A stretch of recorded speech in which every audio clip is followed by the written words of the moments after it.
Hi, I'm Wendy Beharry, and I'm an expert on the subject of narcissism. Why do they hurt you? Why do they do it? Where is this person I met who was so amazingly sweet and loving and heroic and charming and delightful and showed up in my once upon a time? You ask yourself that question, yes? What happened? I thought that was real. Why was I fooled? Why didn't I see it? Wasn't it as clear as a bell? Did I miss something? More questions that we ask ourselves when we're dealing with this population. We wonder, we blame, we look inside ourselves for the missing pieces to the puzzle. We ache, we hurt.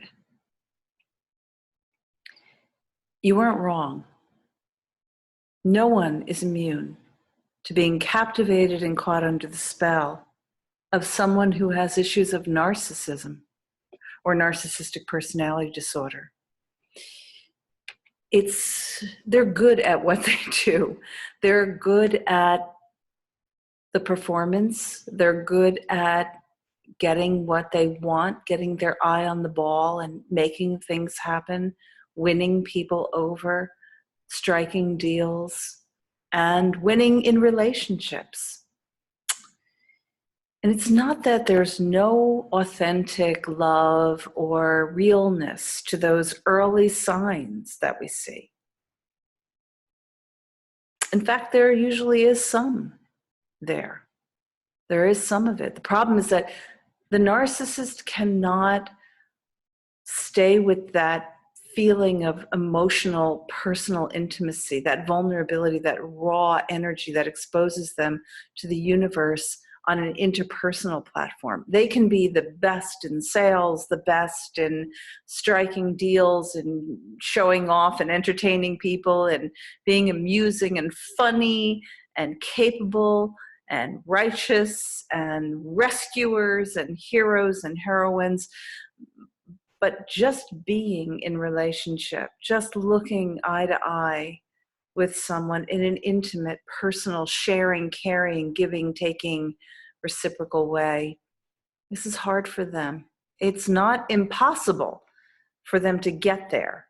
And I know you're rolling your eyes and Wendy's crazy and this therapist is nuts. I've treated people who are narcissistic for more than 25 years.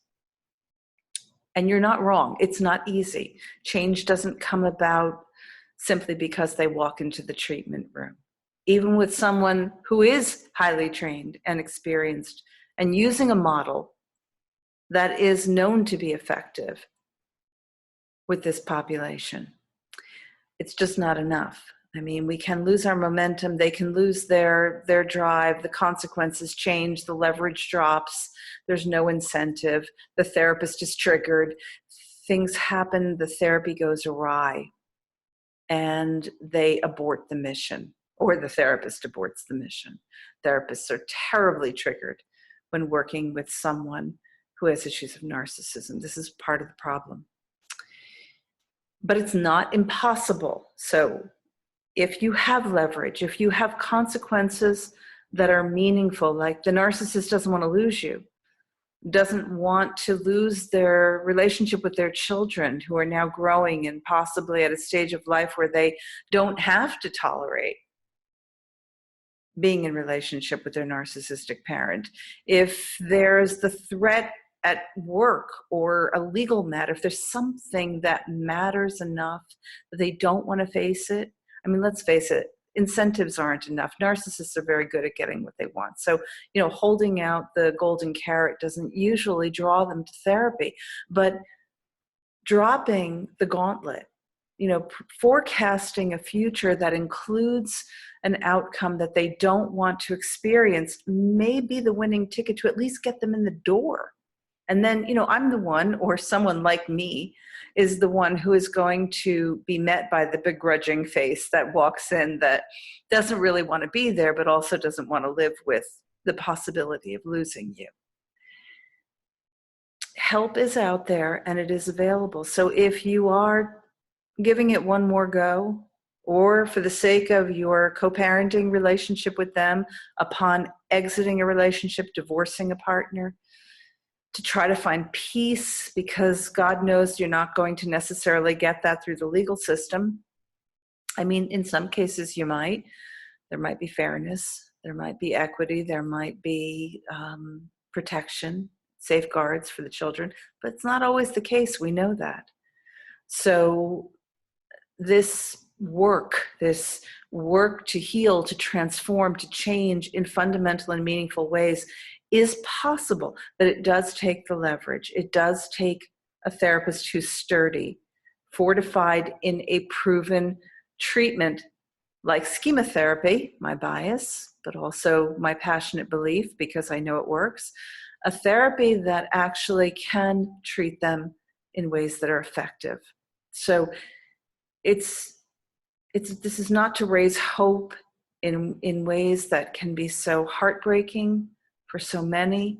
It's to say that the possibility exists if you're one of those people who's still searching for options.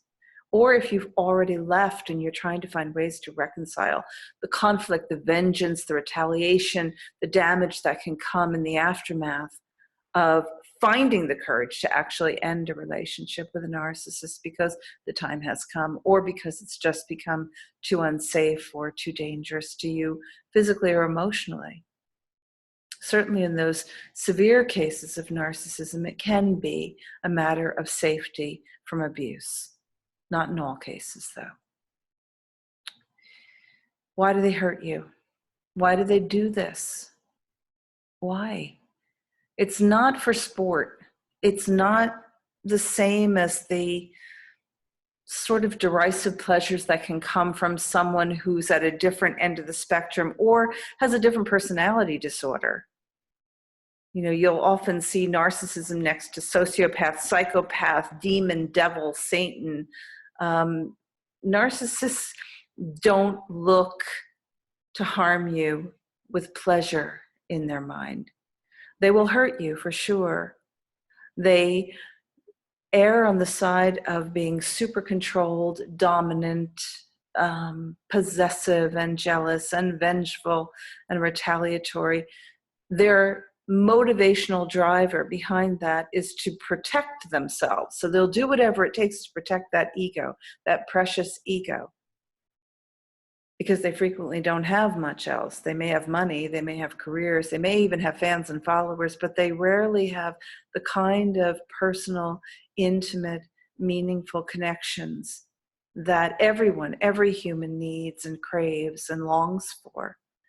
They've spent years covering up, trying to fill the hole of that need with things like distractions and self-stimulating activities and achievement, success, and trophies and great stories, and they're good debaters. And so they can try to fill the hole with all these different masks and masquerading behaviors. The problem is the longings are still there for them too. So the loss of face, the loss of their marriage can mean a failure, can be a shameful event, can be embarrassing. The threat of that, their natural tendency to live in the world of performance and achievement. I shouldn't say natural, actually. What's natural is the longing to be connected, because that's the way we're all wired. But what they develop from a very early age, which starts to feel like it's just a natural way of being, is this coping style, which is all about proving themselves and performing and showing themselves to the world in ways that make them extraordinary. They will hurt you when you step on those toes, when you interfere with that mission, with that process. They will get bored because they don't know how to drop down, sink in, soak up the wonderfulness of partners who just want to share life, be close to them, and love them, even though they need it. They'll thwart you. They'll push you away. They don't trust it. They're suspicious and they're awkward and uncomfortable. So uncomfortable in that world of being. They'll hurt you when you ask for reasonable things like sharing and opening up and having an opinion of your own. Hard for them to step down from that place of superiority because it's the only place where they have gained identity. Does it sound like I'm feeling sorry for them? I'm not. I'm sorrowful for the suffering that lives deep in the underworld of their experience that they're not even aware of until they start shedding the layers and taking off the masks in therapy. There is a suffering soul under there, and it's very young, and it's very vulnerable, and very, very insecure, which is why the constant effort and treadmill and running and proving and doing to be the superhumans that they feel they have to be in order to matter, in order to have value and to have worth. And when anyone steps in the way of that spotlight, they will strike. That's a perceived threat to their emotional survival. So it's not an excuse, and it's not a feeling sorry. It's an understanding of how this works in the brain, of how they are mechanized to operate in the world. It's complicated, it's hard, and it takes a tragic effect, and it has a very powerful and painful impact on family members who are living with it. But there is help for this, certainly by all means for you, if you are the offended partner or party to a narcissistic individual. There is help for you, and that help isn't necessarily the one that comes by way of just, chanting and getting angry, and getting tough. You've probably already tried those things. Sometimes stepping out is the only way. Sometimes predicting the inevitable end of the relationship will be enough to grab that leverage that you need to make the difference, or to help in the aftermath of already leaving, to try to quiet the storm of their sense of betrayal or their sense of violation to their ego. I do hope that you'll consider the possibility of looking for that support, not going it alone. There's no shame in this. No one is immune to being captivated and caught under the spell of the narcissistic charm, of the narcissistic heroics. No one. Take good care.